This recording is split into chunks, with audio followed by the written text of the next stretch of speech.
Real estate agents burning out is a real thing. I talk to a lot of agents and I see in lab coat agents, our massive online community, that a lot of people say, hey, I can't handle it anymore. How do you guys stay focused? I think I'm going to get out of the business. This is getting too hard. I'm just not feeling it anymore, right? And so we're always second guessing. We have doubts. This business isn't easy. It's on the tough side. And if you're doing things that are going to inherently burn you out, it just gets harder. And so I'm like, what is this for me? Should I continue? And I broke through that. And I want to teach you how to do that. I broke them down into 6 things. I wrote these down based on the things I'd been feeling in the past. And I thought, well, why was I feeling like I wanted to burn out?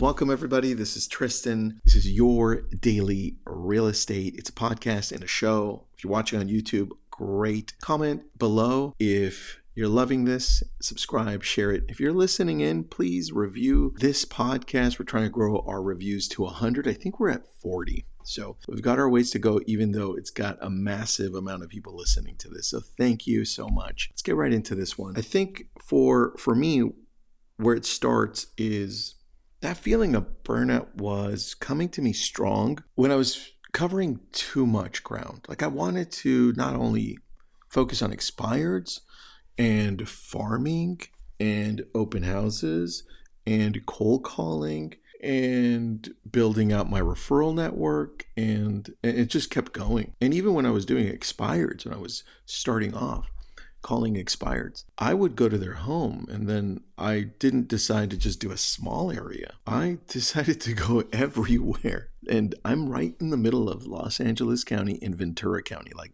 that line right there. That was a big mistake because I had to learn it the hard way. And sometimes I would show property, and this is the hard part, right? This is also the hard part. I'd show property like 80 miles to 100 miles away. And we're talking about Los Angeles and Ventura County, which is a big suburban and big city, right? Where there's a lot of traffic and there's plenty of business locally. But, I wanted to get going as fast as possible. And I think I started doing too much of that. So realistically, I want you to start by drawing a home base map and saying, this is the area, number one, that I'm going to cover, right? Because the more niche you become, actually, the better you get. And I learned that much later. And then the home map is not only going to include a physical radius, but it's also going to include the things that you actually do for prospecting. And that's the part that we miss a lot, right? What do you actually do? Is your focus going to be on social media, on Instagram specifically? And is it going to be open houses? And what's the third pillar? And that's it. Don't do any more to start. You can start testing things out as you get better, or maybe one thing just didn't hit the right way over a period of time. But start creating this home base for yourself in that way. Number 2, signing up for every shiny tool, every lead gen, every tech, every automation tool, everything.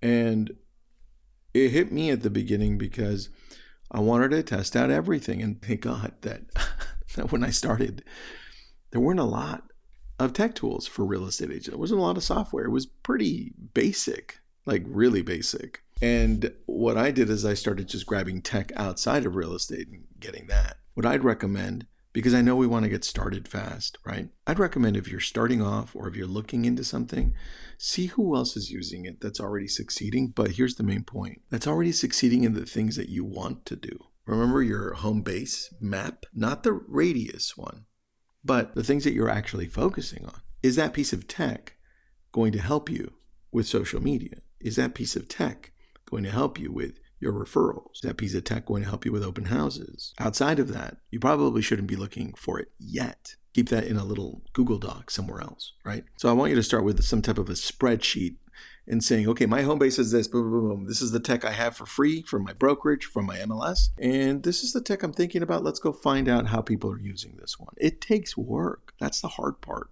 right? Don't just rely on what you see without actually asking questions from agents that are using it in the field you want to grow in. Number 3, trying to master every client type at once. That was me. And that was a big mistake, right? Because again, when I started off, I'm like, let's go everywhere. I'm going to be amazing. I mean, at this point, I worked with everybody, right? From online leads to past clients, to Sphere, to open houses, to door knocking, to probate, to expired, to for sale by owner, everything on this list. But at the beginning, I wish I would have just buckled down and stuck to one for a long period of time. I dipped my toes in too much, too fast, and too wide. The one thing I did stick to, which was great, was door knocking. I actually door knocked a lot. Thank God, because I got a lot of business from that.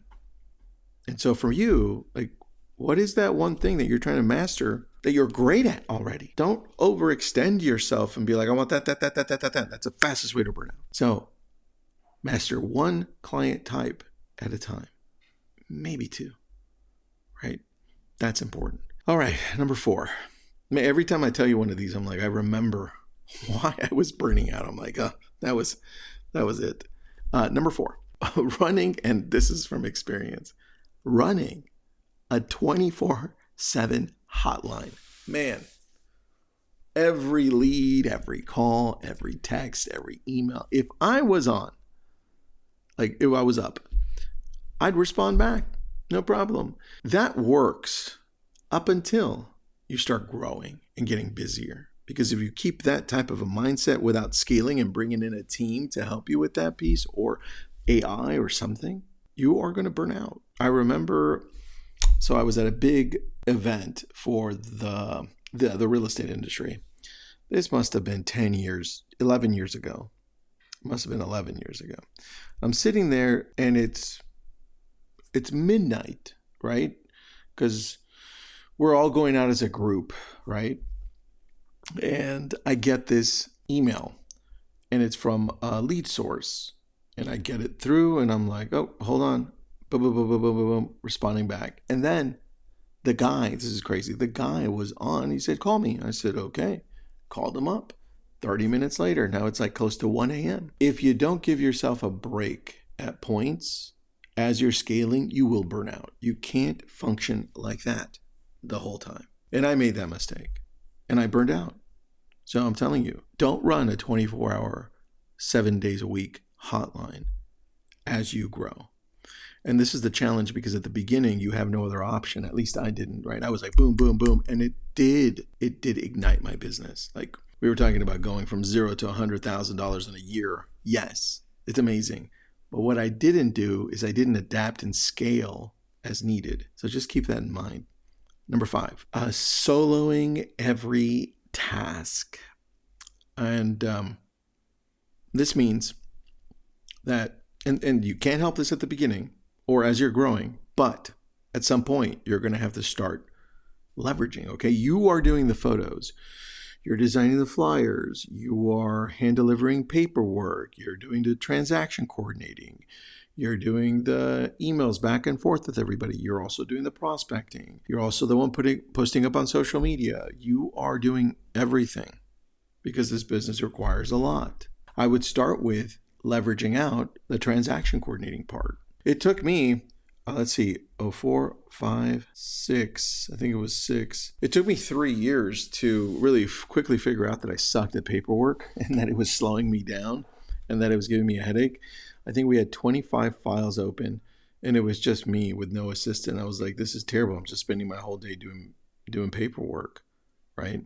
And so that's when I decided to hire a TC. And when I did, everything just started getting better and better, right? I could focus more on the things that were important. So don't solo every task. Look for the opportunity as you're growing to see, what do I need to leverage out? Which one of these pieces?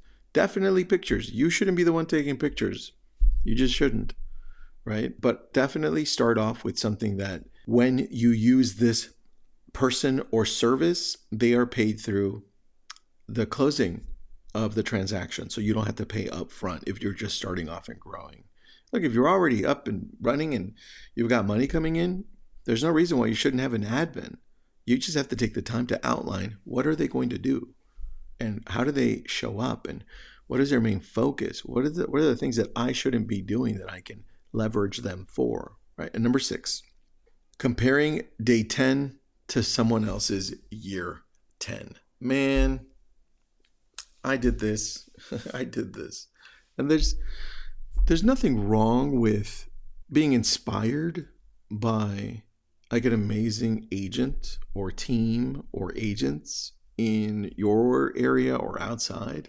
Nothing wrong with that, right? But to put yourself down and push yourself to the point that you are not paying attention to your health, both mentally and physically, right? To your family, to all the other things that are important in your life, that's when it becomes a problem and it becomes unhealthy. So comparing your day 10 to someone else's year 10 is the biggest, 100% biggest mistake you're going to have. It reminds me of Carol Dweck's book, Mindset, where she says, please have a growth mindset, not a fixed mindset. Look for other people to inspire you from what they're doing and pull you up so you can go and ask questions and say, hey, how did you get there? I love what you're doing. Versus, why did they get that crap? They don't deserve that. Anyway, these are my 6 from personal experience, and I put them into a Google Doc if you need them. I had AI fix up the grammar because, look, I'm dyslexic. I misspell everything in the world. So you're going to find errors on everything. Thank goodness for ChatGPT. Anyway, if you haven't subscribed to my newsletter, please do that. It's in the YouTube description at the very top. It's called Real Estate Prospecting, and it focuses on real estate prospecting, just like my book. Have an awesome day.